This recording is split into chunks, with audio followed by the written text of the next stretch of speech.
بسم اللہ الرحمن الرحیم. ڈیئر اسٹوڈینٹس، السلام علیکم. میں Mrs Hafsa Islam, subject specialist اسلامیات، divisional public school and inter college Sahiwal کی آن لائن کلاس میں آپ سے مخاطب ہوں.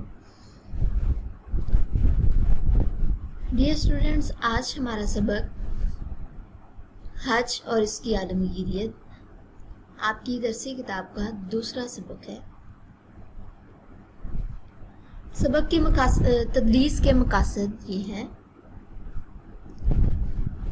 اسلام میں عبادت کی اہمیت سے آگاہی، ارکان اسلام سے آگاہی، حج کی فرضیت اور اس کی اہمیت سے آگاہی.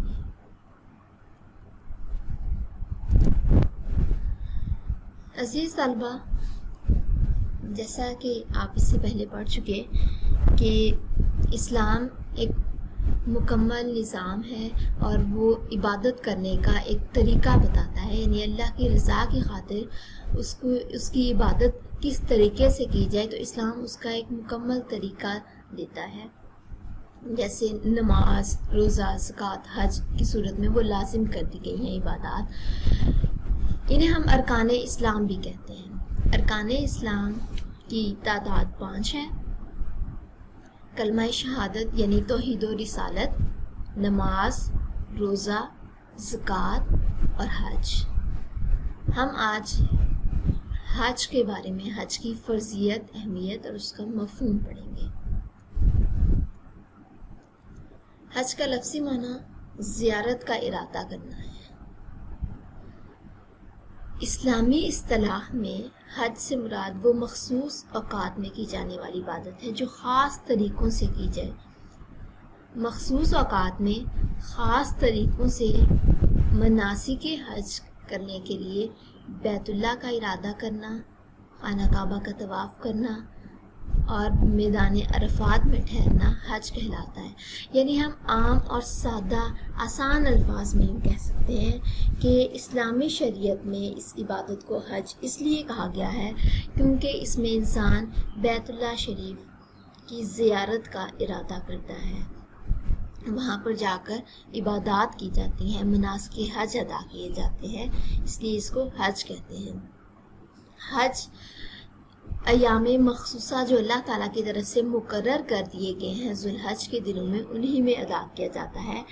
ان مخصوص دنوں کے علاوہ بیت اللہ میں اگر کوئی اور عبادت کی جاتی ہے، مناسک حج کی طرح سے چند مناسک کی بجاوری کی جاتی ہے، تو وہ پھر عمرہ کہلاتا ہے، وہ حج نہیں کہلاتا.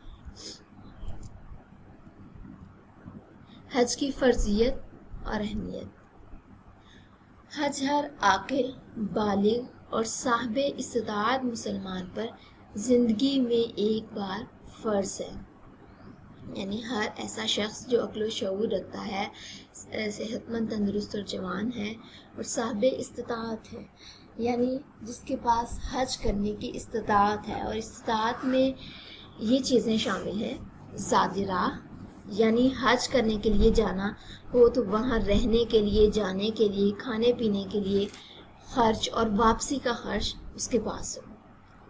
صحت مند یعنی تندرست ہو، کوئی ایسی بیماری نہ ہو جس میں سفر حج کر نہ سکے یا حج کے جو مناسک ہیں ان کو ادا نہ کیا جا سکے.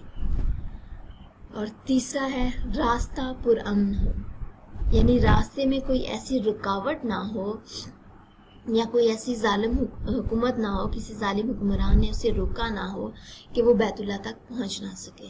تو یہ 3 چیزیں جو ہیں، یہ صاحب استطاعت شخص کے پاس اگر ہیں تو وہ اس پر حج جو ہے وہ زندگی میں ایک دفعہ فرض ہو جاتا ہے.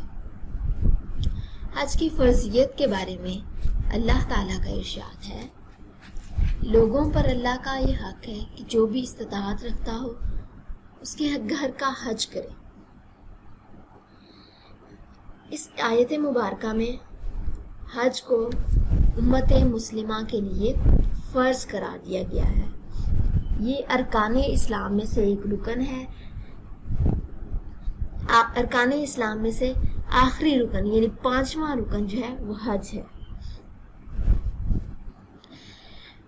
پھر دیکھیں آیت مبارکہ کا آخری حصہ ہے، اور جس نے کفر اور نافرمانی کی روش اختیار کی، اللہ سب اہل عالم سے بے نیاز ہے۔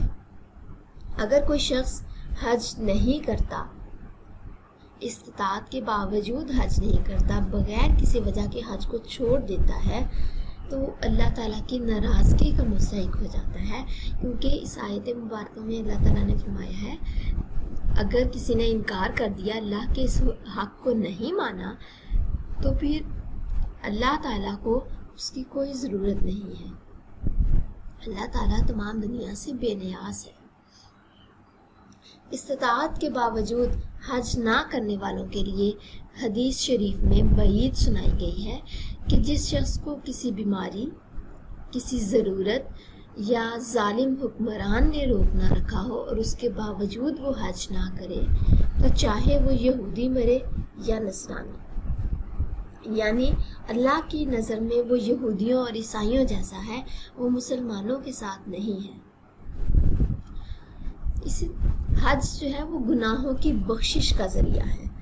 حج کرنے سے انسان کے پچھلے تمام گناہ معاف ہو جاتے ہیں۔ حدیث مبارکہ میں ہے کہ جس نے بیت اللہ کا حج اور اس کے مناسک پورے کیے اور اس کی زبان اور ہاتھ سے دوسرے مسلمان محفوظ رہے، یعنی ان کو کوئی تکلیف نہیں ہوئی، تو اس کے پچھلے تمام گناہ معاف کر دیے گئے۔ اس لحاظ سے حج گناہوں کو معاف کر دینے والی عبادت ہے۔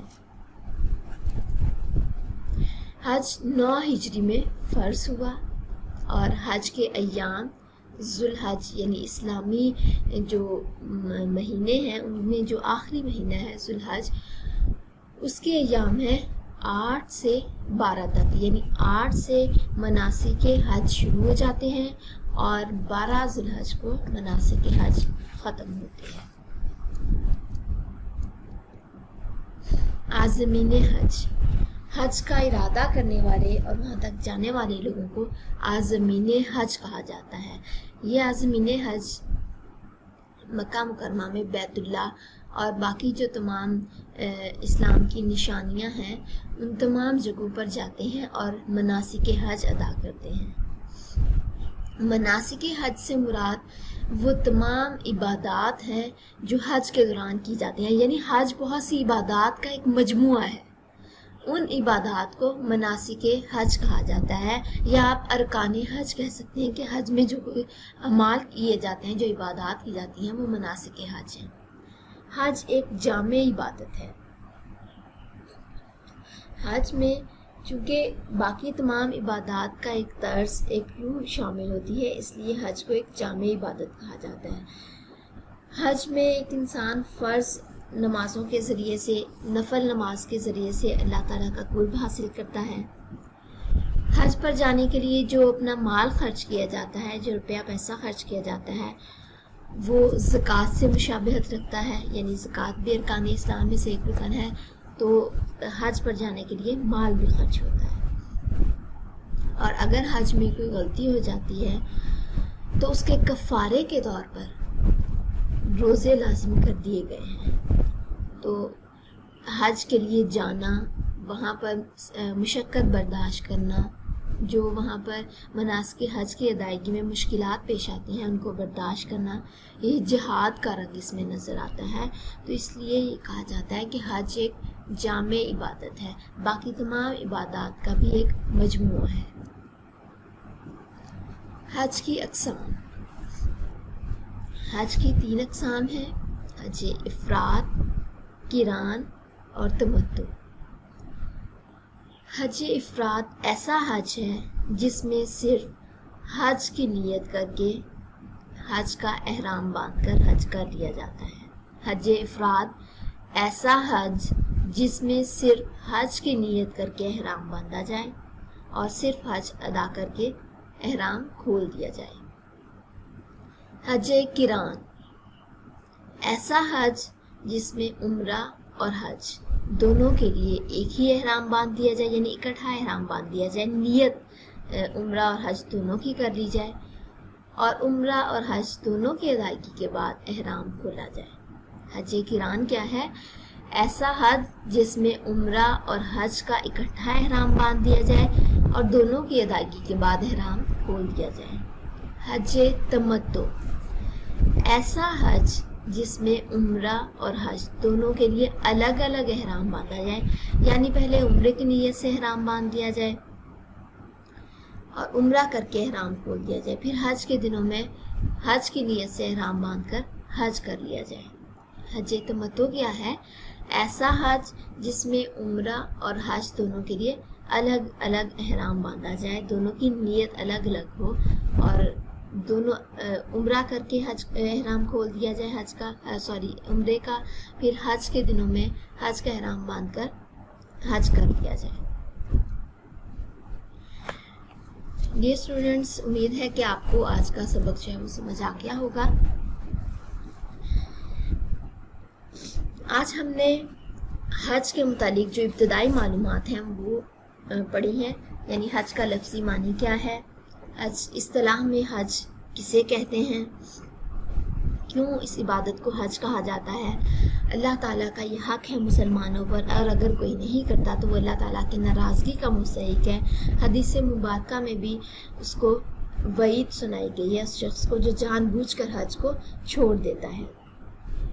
یہ ایک ایسی عبادت ہے جس میں بظاہر ایک انسان کے لیے مشقت ہے، وہ اس صعوبت اور مشقت کو برداشت کرتا ہے، لیکن اس میں بے پناہ اجر ہے، چونکہ یہ عبادت خالص اللہ کی رضا کے لیے انسان اپنا گھر بار چھوڑ کر ایک جگہ سے دوسری جگہ جاتا ہے اور مناسک حج کو ادا کرتا ہے، انسلی چادریں پہن کر دیوانہ وار ایک عاشقانہ کیفیت میں مناسک حج ادا کرتا ہے، اپنے رب کو راضی کرنے کی کوشش کرتا ہے اور اس کا تصور اور اس کا مقصد یہ ہوتا ہے کہ میری یہ تمام عبادات صرف اور صرف اللہ کی رضا کے لیے ہیں، خالص اللہ کی رضا کے لیے وہ تمام مناسک حج ادا کرتا ہے۔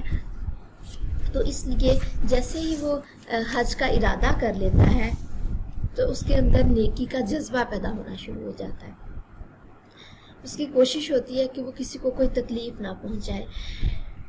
جیسے جیسے وہ اپنی منزل کے قریب جاتا ہے، یعنی حج کا سفر کرنا شروع کر دیتا ہے، تو وہ وہاں سے اس کی نیکی اور عبادت کا آغاز شروع ہو جاتا ہے، یعنی حج آغاز سے لے کر آخر تک، انتہا تک پورا کا پورا سفر اور مناسک حج ادا کر کے واپس لوٹنے کا سفر جو ہے یہ تمام ایک عبادت ہے۔ عزیز طلبہ، آپ کے لیے جو ہوم ورک ہے، یعنی آپ نے کاپی پہ کام کرنا ہے، وہ شارٹ کوسچنس ہیں، مختصر سوالات آپ نے کرنے ہیں۔ پہلا سوال ہے، حج کے لفظی معنی کیا ہے؟